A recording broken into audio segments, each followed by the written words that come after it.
What's going on, everybody? We are here with the Dad Poets Society with one of my favorite dads, or uncles, too. Hey. So Uncle Michael, as I've always known you, but it's my wife Erica's uncle, and we are in Houston, Texas.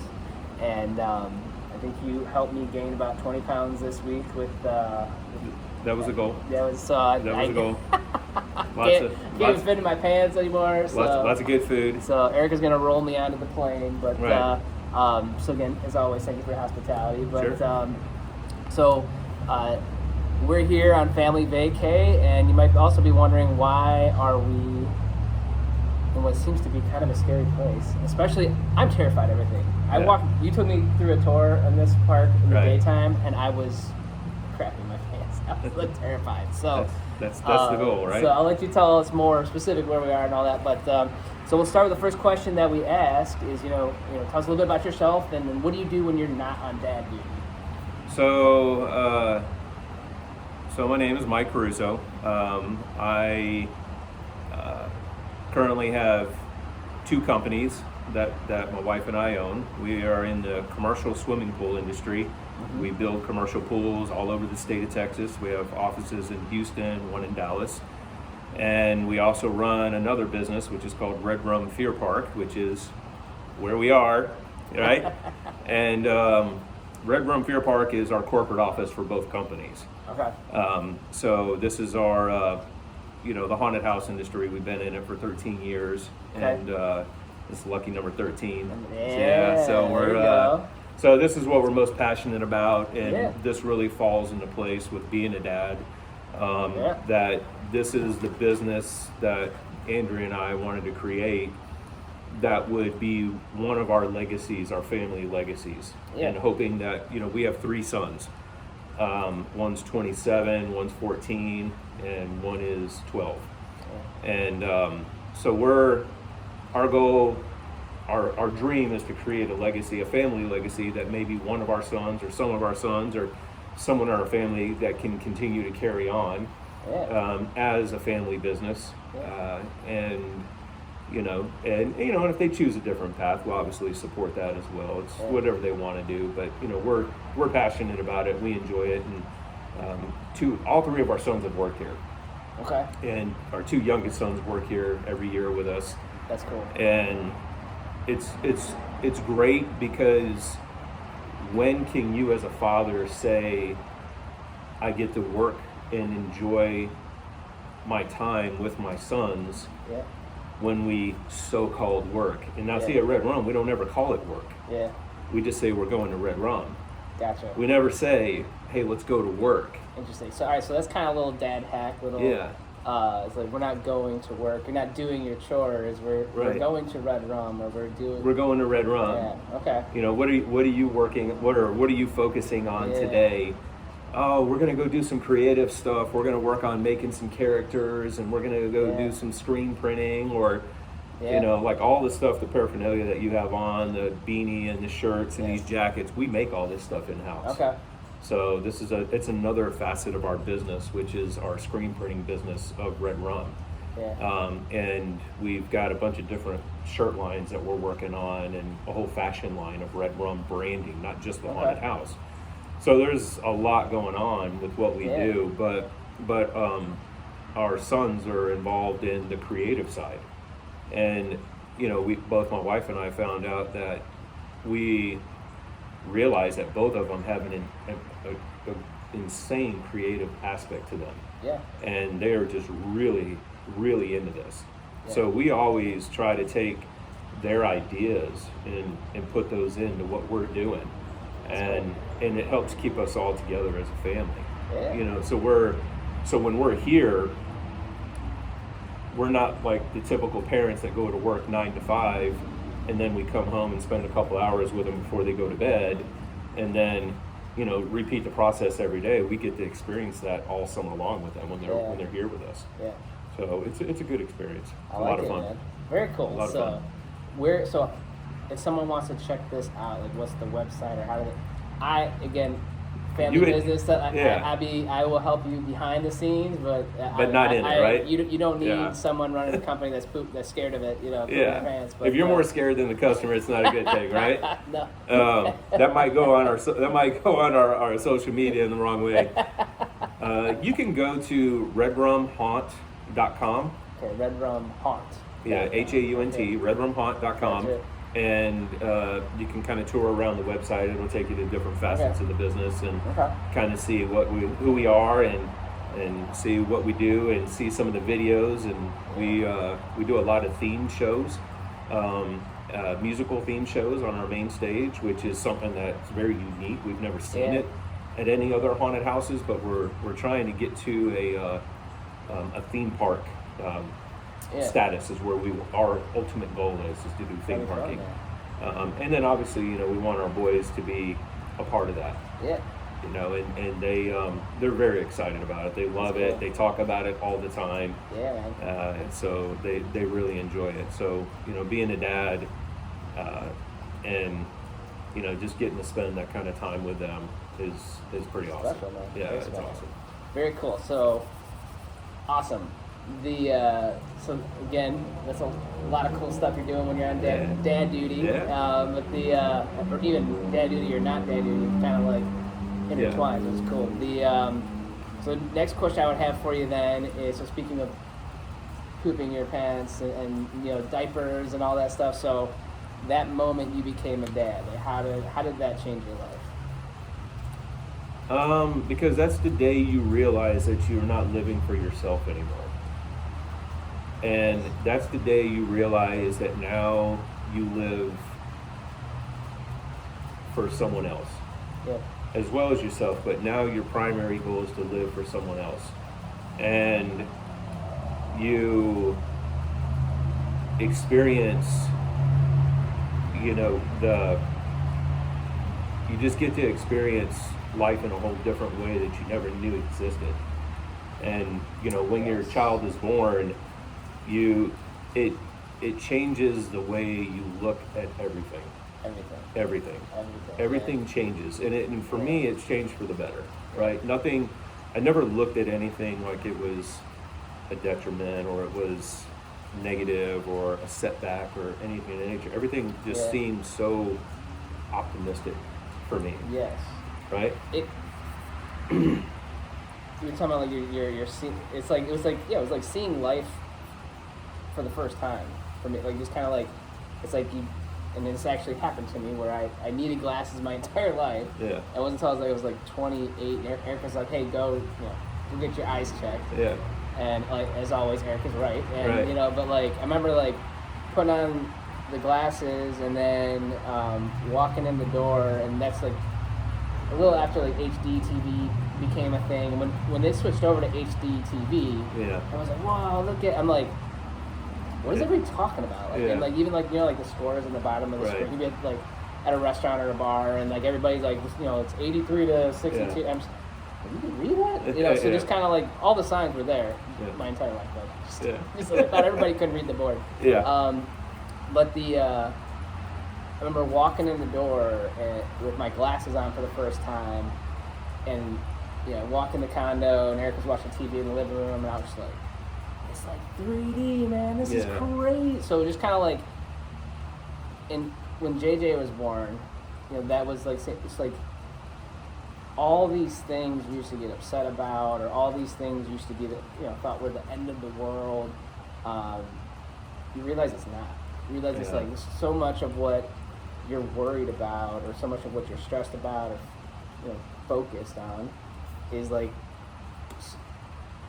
it's not irrelevant or pointless, but it's in the grand scheme of things, it's pretty. Like, yeah, and I feel that when you're faced with these anxieties, stresses, problems, or issues that you're dealing with, for me, I looked at those things in a different way, in a vision of saying, how do I want my son to see me handle this? Yeah. So when he has to handle this, maybe he might learn a better way other than losing my temper, being irrational, or something of that nature with it. So, it's your whole perspective changes, because now you're thinking, I have to set this example, and I have to be the example, because I don't want my children to go through the same pitfalls. I do want them to go through pitfalls, though. I absolutely want them to. Yeah. Because if they go through their entire life without any pitfalls or harm or stress or strife, they won't know how to handle it when they're older, and they will shelter and hide from it. So there's a balance of being an enabler, right? Or being an educator. Okay. Right? Say that again. So there's the enabler dad path, or is there enabler or an educator? Yeah. And I have to teach them. Yeah. I have to teach them how to access the tools that they don't see to help them handle those situations. Yeah. Right? And when they're stressing over and they don't know how to do their homework, and they're just in a frantic, which my sons have been in. Yep. Even though I know the answer, and everything in me wants to say, well, the answer is 15. Just write 15, it. Yeah, just write it down, man, and take it to your teacher. You're done, right?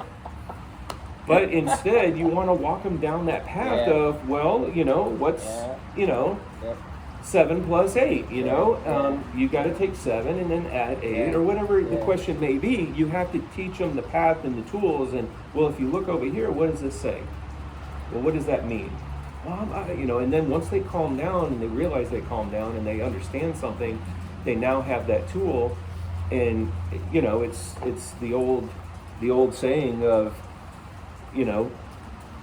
give a man a fish and he'll eat for the day. You teach him to fish and he'll eat for his life. Yeah, no, that's and that's really, really does have a lot of weight in that as a father, is that you have to teach them how to fish. Yeah. And I do see a lot of parents these days that are, I'm Gen X, so I went through, growing up with my parents, they're extremely strict.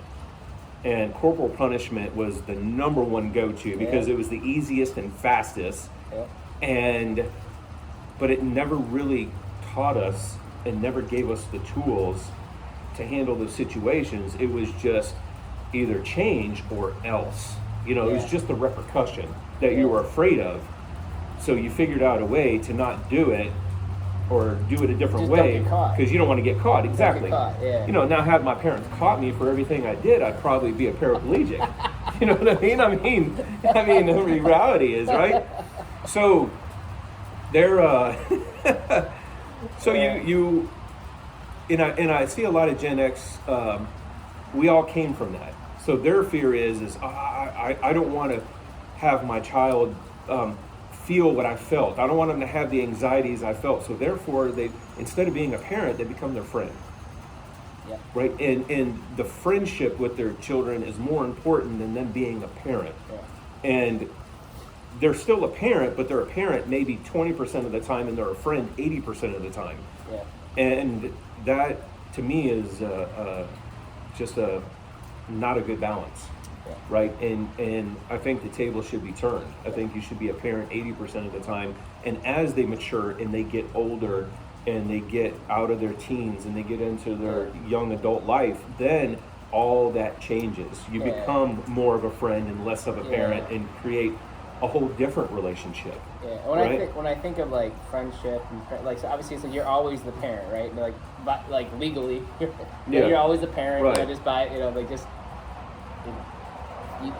Whether you're a good parent or not a good parent, that's a whole nother story. But just like,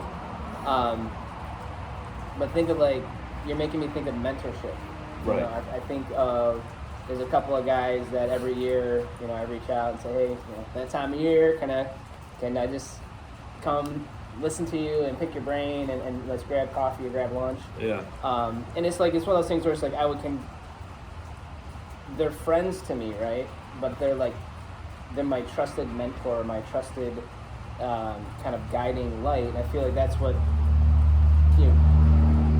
if you're truly being, the dad you want to be, it's like you're that guiding light that says, hey, not only am I going to take you to the good places, but I'm going to screw up, I'm going to make mistakes, and hey, dad messed that up too.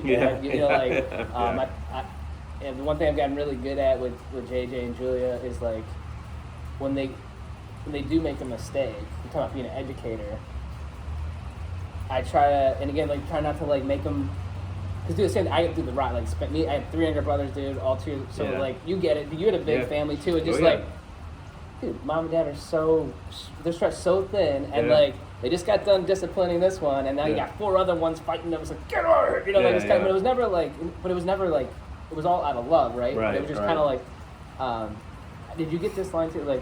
This hurts me more than it hurts you. No, unfortunately, I never got that. It was more along the lines, this is going to hurt. This doesn't make, no, you can't say that. No, because the line, I think the line we got is, this is going to hurt you because you deserve it. Okay. No, we didn't get that line, but that's what it felt like we were getting. This hurts me more than it hurts you. Well, turn around. Let me show you how it feels. Let's switch it give up me here. an opportunity. I can't wait till you're old. So, but but being the educator, say JJ, you made a mistake, who, or you talking about not being able, getting frustrated and not, going in that kind of frantic mode, why did that happen? Is it because you are what? Yeah. It's human. I'm right. Yes, and there's every human in the world to ever exist done that, made that mistake. Right. Gone down that emotional, you got angry. Wanna why? You're human. Because you got to bring the dad reasoning out, right? It's not just. And we dealt with that yesterday. When we were at the play place and Dominic was jousting. I missed that. My younger sons, my 12 and 14-year-old, and all of us family, we went to Urban Air, which is awesome. Indoor play park for the kids. Awesome. Yeah. And they have jousting. Yes. And so both my sons are jousting, and while they're jousting, my youngest son, he gets pretty much annihilated by my older son. And these younger kids were throwing the foam blocks at him and hitting him in the head. And then when he got knocked down, they all were laughing and heckling him. So he gets up and then gets in the face, and one of the kids that's a couple years younger than him, and the older brother stopped him so they wouldn't get into a fight. And he was so upset when he came over, and I said, take some breaths. Yep. Just take a breath. And he just couldn't, and then finally he was like, and I said, listen, you cannot be a bully no matter what age they are. And we started going into this reasoning, and I started explaining to him that, well, I just can't beat my brother. I was like, well, you're never going to beat your brother. Not until you're much older, until he stops growing and you catch up to him. And then you guys might have an opportunity, all right? My younger brothers whoop me at everything now. I used to, it got to the point where, and I'm not sure if Julian does this at all, but oh, he beats him at everything. Well, I would beat him at everything. Yeah. Then they would start to get to the point where they would beat me, so I would just change rules a little bit. And I was so some might call it cheating, but just kind of. It's funny you say that, because that's definitely Julian. He'll turn him to his favor, and he knows it gets under Dominic's skin, and Dominic doesn't know that he's doing that, and it's comical. But those are the things that you look at. You get to experience and see as a father. And one of the things I saw yesterday is that when my 2 sons were jousting another time, he knocks my younger son down. He could tell he's a little upset, so he jumps into the pit with him. The older one jumps out, and as he jumps out, he puts his hand out to help the younger one out. And as he helps him out, he puts his arm over his shoulder, and they're buddies again, and they're walking around. And I thought to myself, man, that was the most awesome thing for me to see as a dad. Yes. To see my sons challenge each other, but yet still love each other when they come out of this thing, right? Yes. And I was like, man, that's awesome. You know, I was sitting there thinking, man, that is so cool. Well, you know, it's all those conversations that you're like, am I even listening? And then like it's not that you never see it at home, but you rarely see the fruits of your labor and not the fruits at of home, your parents. right? No, at home you hear the door slamming and and dude, JJ, you know, and Julian and that, like, dude, they were in that jousting pit for hours yesterday. Yeah. And I was extremely impressed with just all the kids coming in. They're beating the tar out of each other, right? But then they put their hand out to help them up every time they knock them down. It was a good sportsmanlike conduct and etiquette and everything that you teach them as a father. You see it coming out of them, and you feel accomplished. You feel like your job as a father. You see them in public, and everybody's seeing that and recognizing like these are clear examples of good fatherhood and motherhood, right? And you know, but I see some of the things that I instill in them coming out of that, and it just makes you feel like you are doing the right thing, you know, and that you're on the right path. And being a father is something that you have to do every day, and you have to always pay attention to what you're doing. You can never be a father on cruise control, in my opinion. Yeah. Because everything changed. Everything. Because they change. Every time we come, every time they're evolving. They are evolving every single day. You and Andrea are teaching us so much just by like letting us come into your home for a week and being like, oh wow. Like, you're like, well, that's like, coming. Okay, this is coming. That's coming. Gotta get ready for that. So, but I feel like we kind of jumped into my next question. What is going to be like? What do you love most about being a dad? And obviously, it's like those moments of like your education, your dad, you know, your dad, Professor Dad teachings, you know, paying off. Right. But I guess, what else would you add to like what you love most about being a dad? What I love most about being a dad is seeing what I teach them, seeing them just secondhand going and start doing something because they've learned that skill set from me. You know, like so I have a nickname at home, and it's you know, and it's a nickname that they didn't give me. I kind of forced them to give me this name because they always came to me with questions. Okay. And if I didn't have the answer, I hope they're not watching. This is one of my strategies.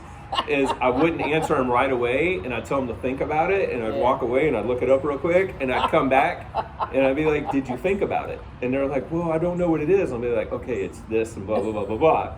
So my nickname is All-Knowing. All-Knowing. So they would come to me and say, they would say, hey, Dad, and I would go, who are you talking to? And they're like, Dad, you. And I'm like, I don't know who you're talking to. And then they would go, All-Knowing. And I'd be like, yes, how can I help you? So then they would ask me a question, and I would say, think about it.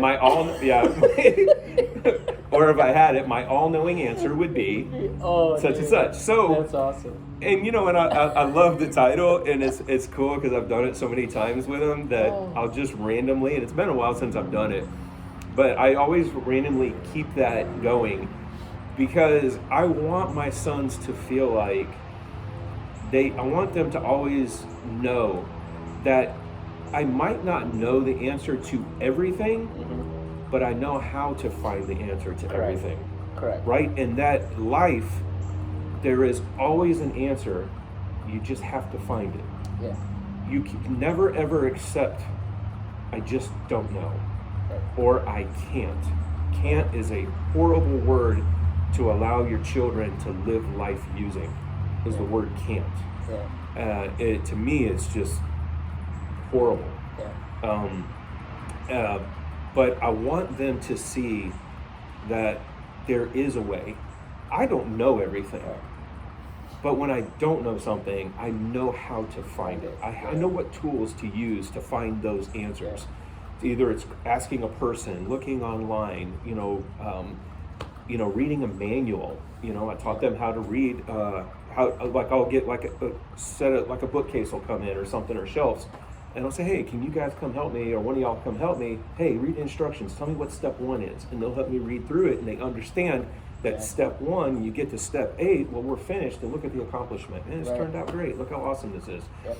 And you're teaching them those tools to utilize tools in life for success. Yeah. And that success is not based on what you know and how much you can retain. It's on what you can access to succeed.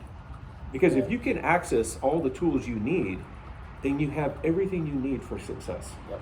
Yep. And that's my opinion. And I want my sons to know that. And I have to teach them that as a father, is that when you're faced with adversity, you have to find the tools. And, and also being a dad, it's great because there are times when they want to just come spend time with me and just being with me and not learning something. It's just us hanging out and us talking and telling jokes and just being guys and just being fun. And those are really great moments as well, and I cherish those moments because those are the ones that are they're free, right? And they're just you're open and you're just yourself, and there's no rules, and you can just be guys. And you're going to experience that with JJ. And when you do, you're just going to, he's going to jump out of the car and go in the house, and you're going to be sitting in the car thinking, man, I just had one of those moments. Yeah. Wow, was that awesome? Yeah. Can't wait for the next one. And then you look for those, and then you look for those opportunities. And then, I grounded Dominic from his phone. And, well, he got grounded from his phone, of course, but he was out without it for a week, and he spent so much time with me. And everywhere I went, he rode with me, and we went over here and did this, and the whole time we're in the car, he's just just talking it up, and we told great stories, and he asked me about times when I rode my motorcycle and all my life and what I did, and he was just so genuinely intrigued by it all. And then we talked about it and different things, and it was really good. It was great because normally we're just like this. The whole day. Yeah. And we live in a different era where we all come from a lifestyle of as we were children. The phone wasn't our babysitter, and the games weren't our babysitter. It was the sunlight. Yeah. It was the weather. Even in the rain, we played. And we have to face the fact that we live in a different era where our childhood can't be replicated by our children because the world doesn't support the way that we are today. It doesn't support that lifestyle that we lived as children. Correct. It's a much different world, and we don't want that to be true, but unfortunately it is. And we created it. And we did create it. And so we have to adapt, but still hold on to some of that and still try to teach them how to be children and how to be young adults and teenagers and still have fun and have experiences in their life, so they look back and they feel good and they feel accomplished with all the things they went through. Like you and I, we wouldn't change our childhood for nothing. Mm-hmm. I mean, it was like the best. Like I can't even imagine anyone I've ever talked to. I still don't think to this day that they had a better childhood than me. Yeah. Even though I got spanked every week. Yeah. But hey, for the stuff they knew about. Hey, for the stuff they knew about. But getting spanked every week, I would do it again to do the things I did when I wasn't getting spanked because I really had fun. Yeah. And that's a part of being a kid, And all those experiences in life got me to where I am today. Correct. And they made me who I am today. Yeah. And then becoming a father, my children made me who I am now. And my wife made me the husband I am. Oh, yeah, so I mean, there's a whole in being a husband. They had their work cut out for them. They do, man. Yeah, she thought she had her hands full when we got married, but over the last 15 years, That's funny. Well, cool. Well, perfect, man. So kind of the next two questions kind of roll into each other. It's like, first off, how do you want to be remembered? You kind of, like, you talked about legacy before. Mm-hmm. How you want to be remembered as a dad, and then kind of, what's on that dad bucket list?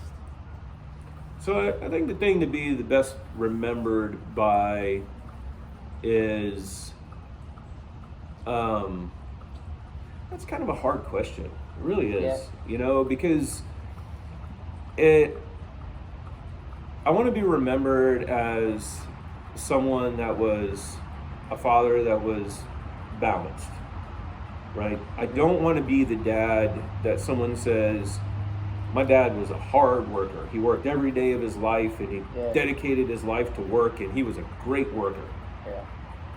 And then that's when their sentence ends. To me, I would hate that. Yeah. I want someone to say, my dad was a hard worker, but my dad was awesome at building things, and my dad was always there for me when I needed him, and my dad gave me great advice, and my dad supported me at my games and my band, and my concerts, and my dad, and I want him to just keep going, and then to go, wow, when did my dad have time to live for himself? Yeah. Wow, I guess my dad did pretty much live for me. Yeah. And I don't want them to think I live for them only, but I want them to remember me as the dad that made everything important in their life. And it's important to them, it's important to you. Yeah, and then hopefully that rolls over to me as being a granddad. Yeah. And being a dad, I'll learn things now that I can apply as a granddad. And you notice that most parents, they become better grandparents than they were parents. Oh, wait. Right? It's a whole other change. Right? Yeah, because they get a reset, right? It's like every time I childhood and grow up, it's like, well, dude, if I could just go through high school again. Yeah. Yeah, I mean, like, oh my gosh, Yeah. this and of course. with the perspective, I could have gone, through those early years of building the business. Like if you could just. You just get one reset. Like you said, this is 13 years later for all this. It's like, oh man, like if you could just have the 13 years of knowledge and expertise, and then start from day one, be like, well, we're not doing this. Yeah. We will do this. Yeah. But well, my hope is to be a great dad, and equivocally, I'd like to be a great grandfather. Nice. And I can't even say that word. But I would. I want to be the same. I want to be the same as I am as a father, and be the same. I don't want to be a better grandfather than I am a father. So I'd rather be a great father today and be a great grandfather, tomorrow, right? And my bucket list is something I learned from my parents is, live life and experience the fruits of life, right? Is going on adventures and sharing those adventures with your family. Yeah. And my parents travel the world, and they've been everywhere. And I would like to travel and take our children with us, on some of those travels to experience other cultures in the world. Yeah. So that, because I feel that would be humbling to them. Because I went to other countries as a real young teenager, and it was very humbling to me to see that other kids my age didn't have what I had. Yep. And when I came home, I couldn't quit thinking about it because it made me appreciate what I do have. And I think that it's hard for them to see that because they have blinders on right now, which is just their everyday life. Yeah. And that's one of my bucket list items. And,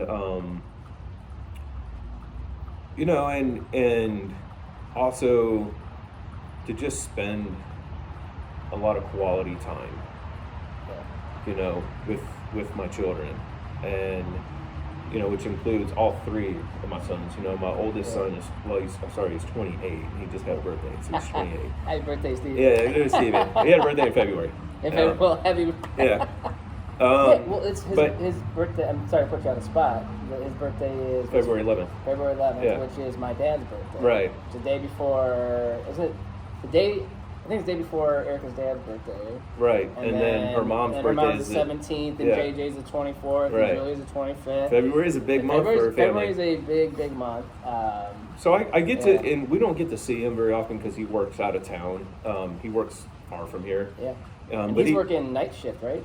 He works a graveyard shift, but he's doing IT work up in El Paso, and he's highly successful with that. He's doing exceptionally well, and it's a contract. So that contract expires in June, and then he'll probably relocate somewhere else. So hopefully it'll be closer, but if not, we get to see him every 3 months. Yeah. We see him he'll come visit us for a week. That's cool. Every 3 months, Steven, which is good. Steven, to me, even like some of her. So Erica, I always say Erica.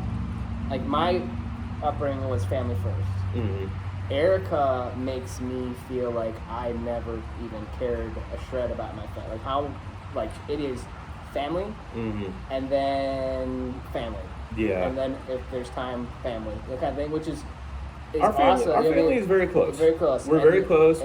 We communicate a lot. Yep.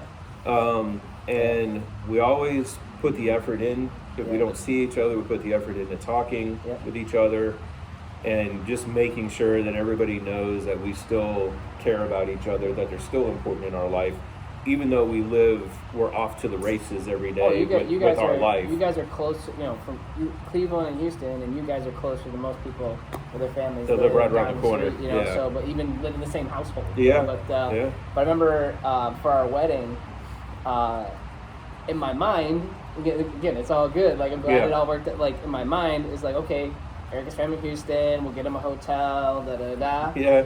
And Erica's like, because she's telling me about how you guys are all coming into town, and you're going to come in, like, the week before the wedding, and all that stuff. Oh, cool, right? And she's like, yeah, they're all staying here. I'm like, all of them? Yeah. Everybody? So I was like, you, Andrea, the boys. Steven. Remember, Steven had the front. So that's why, so going back to the Steven, he's always been like this gentle giant to me. Like he's like he could crush you, but he never would, right? He wouldn't crush you, he'd protect you. Yeah. But dude. And then Steven and Papa and Nina, and that was like my first introduction to like, dude, when you're rolling with the Erica's family, like it's we. Yeah, it's either all or none. All in, man. Yeah, you're all in, man, and then we.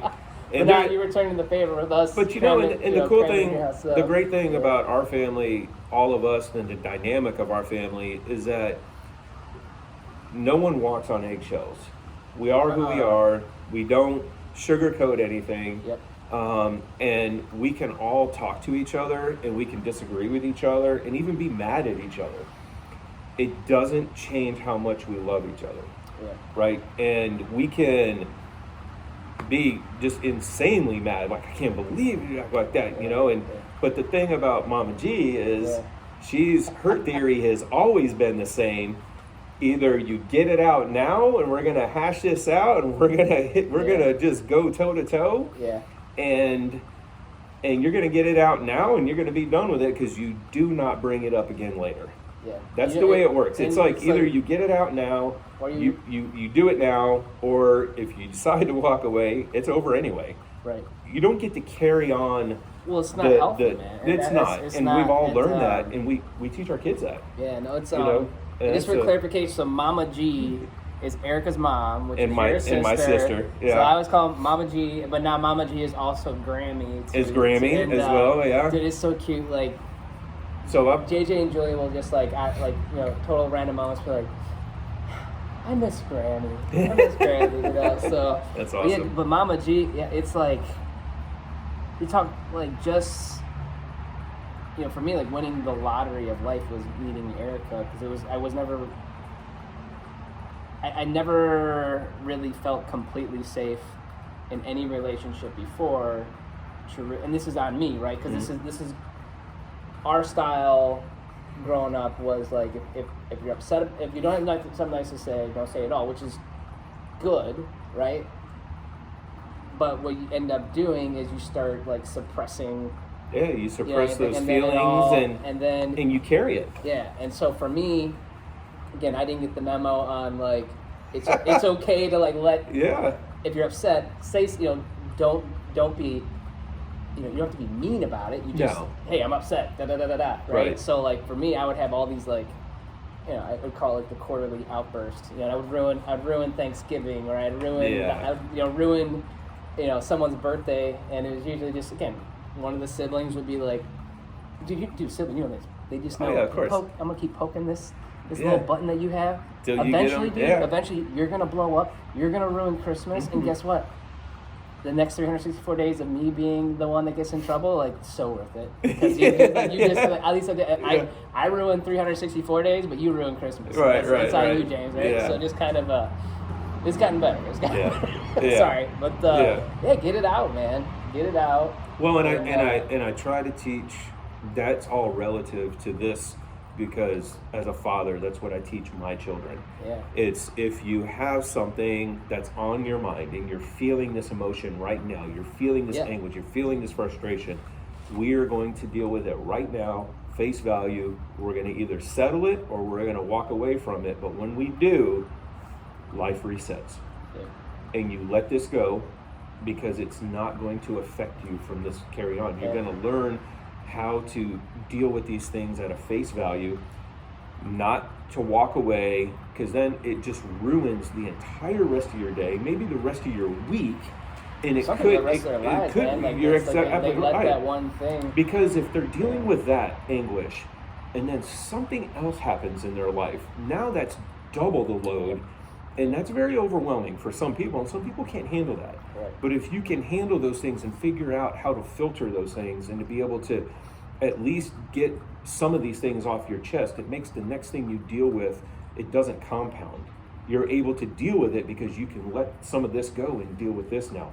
Yeah. And that's going to happen in my son's life, in their work career, in their personal life, dealing with family loss, dealing with the family member that passes away, or someone that's hurt or something like that.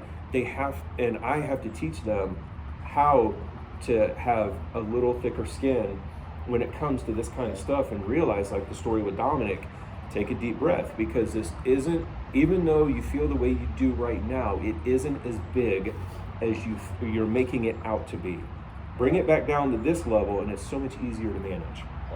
And some people can do it and some people can't, and I'm not expecting them to be that way, but I'm hoping that they can at least be a little better with that, and hopefully I can teach them that. And and there's some things that I won't be able to teach them, and I'm hoping that the things that I do, it just helps them, and they can carry that legacy on and teach their children that, and learn the things they learn from us to teach their family, and all that keeps carrying on down the line, and we eventually have these perfect souls that our great grandchildren have. They perfect souls. Yeah, they come out and they're just like instantly into priesthood, We're like, we just had a cardinal and a bishop, and then well, that's going to be the Pope. Yeah, there you go. Yeah. All right, cool. We did it. We did it. Good job. Awesome. So, all right, man. Well, cool. So the last question I got for you is just, what's your dad mantra? So some people, it's a poem or a song lyric, or just kind of, something that they say is that the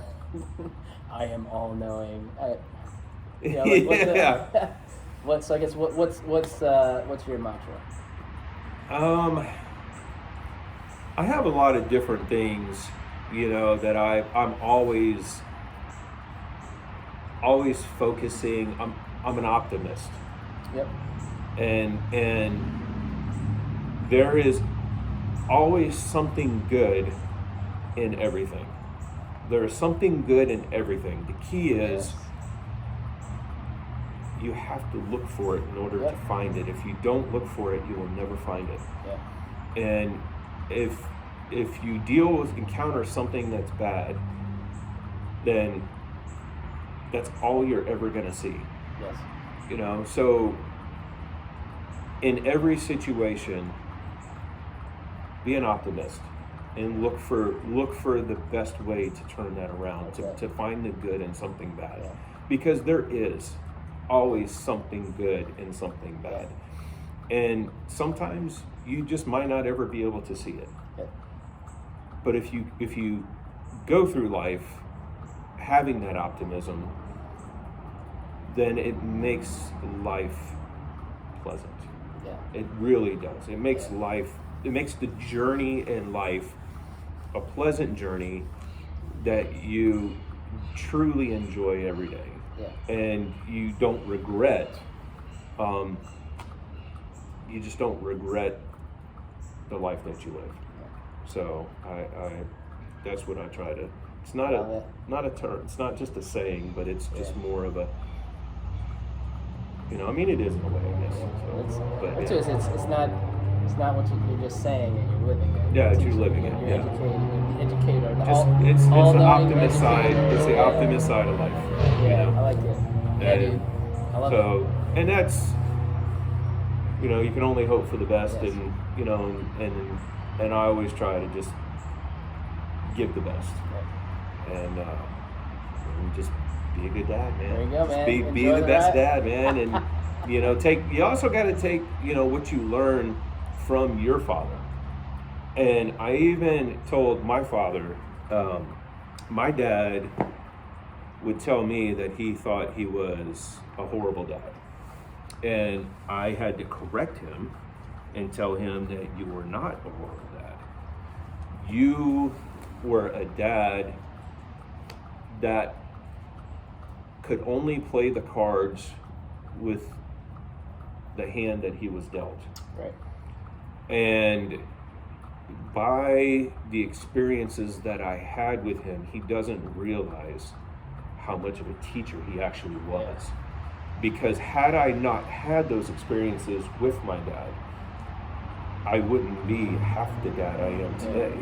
Well, it's so, you know, and that was, and the one thing I could say about my father is that he was, and I still to this day, I've never met anyone that was a better provider than my dad. Man. He was the ultimate provider. I couldn't even fathom anyone in our family to say we went without. Right. And we had some of the best experiences in our life because of my father as a provider. Yeah. His father was not a great father. His father was a military father who his focus was strictly just the military, and it wasn't being a dad. So he was an only child, and he grew up without his father being a father. So he didn't have a teacher. And that helped me, you know, seeing the things that I obviously recognize everything that I wished I had in a father. And it makes me put so much emphasis on it now as a father. So he was a great teacher. Yeah, it's, you know. And this is something that, you know, I look back on too, is like my dad is, I mean, I won the lottery, but I think we would both agree we won the lottery of life having the dads that we had.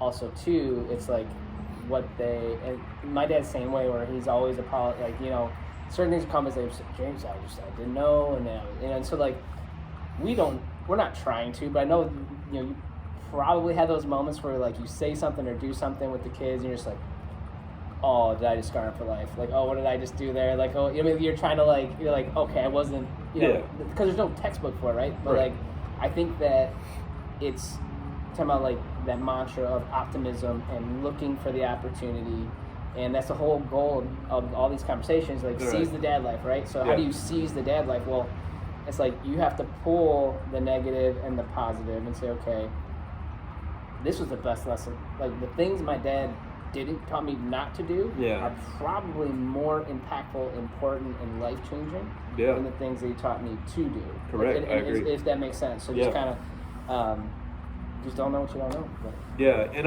I honestly can say that there is absolutely nothing as a child that scarred me that my father did. Right. Absolutely nothing.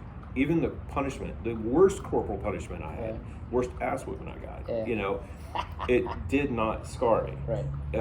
None of it did, because I can see the optimism, the positivity in everything that happened with me. I can see it. I can see everything. There's nothing that happened in my life that I look back and go, man, I just don't understand that. I don't see how that helped or how it was bad or whatever. Nothing. Absolutely nothing. And that's why I can look at my father as a great father. Yeah.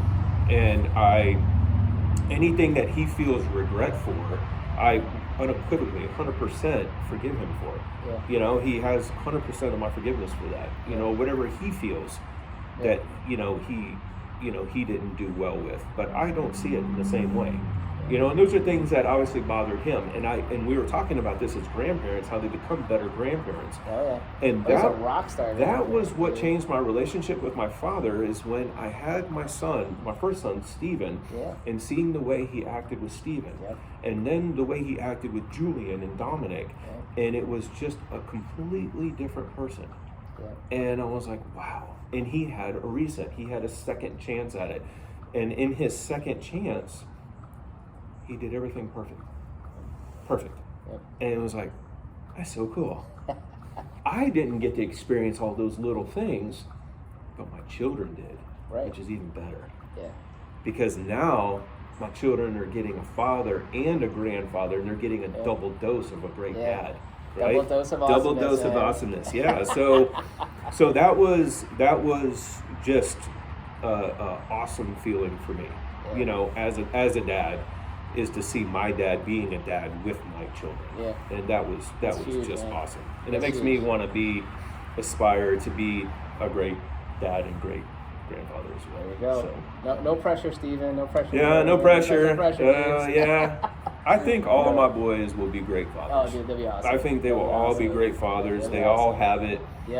They all have the compassion. They have the understanding. They have the patience. They have the love. They have the tools to be great fathers, and they all will be. You know, and that's cool, man. You know, I hope that one day they do, and you know, if they choose that children are not for them, then we obviously support them. But, it's because we'll just make them go adopt. It's all right. It's all awesome. Well, you heard it here first. So that's awesome, man. Well, brother, thank you so much. I appreciate it. Yeah, it was good. Appreciate it. It was good, and so definitely check out REDRUM Fear Park. Check out all this cool stuff that I'm too scared to check out. But thank you for, and like that whole concept of, you know, the fatherhood, the grandfather, and just like having, you know, I guess that's the whole goal of this, is like, you know, seizing the dad life and having these conversations is, if you're watching this, like, it's not too late. You know what I mean? Like, it's never too late to take a step back and be like, all right, I messed this up, like, this is all messed up. Perfect. Now I can change the path for my kids or for my life or whatever. You know, just, it's not. If they're hearing this, then there is obviously time. And there's an opportunity to change it. If they're not hearing it, then yes, they're underground. And there's nothing they can do about it. No dying. No dying allowed. So. So everybody we does. Just fake they do have the opportunity.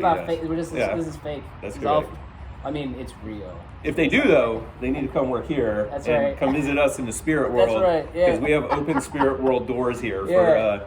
It's not a paid position because we can't technically pay you, but we'll feed you. We'll feed you souls. No, feed you souls. No, dude, that's awesome. All right. So zombies, ghosts, skeletons, like scary clowns. Yes, come on down. We'll put you on the soul payroll. Yeah, the soul payroll. All right, everybody. Well, thanks for joining us. Until next time, seize that dad life. Have fun with it. Make it awesome. Do all kinds of cool stuff with your family while you can. This is good stuff. Awesome. So pumped. Excellent. Uncle Michael in the flesh. All right, we'll see you later.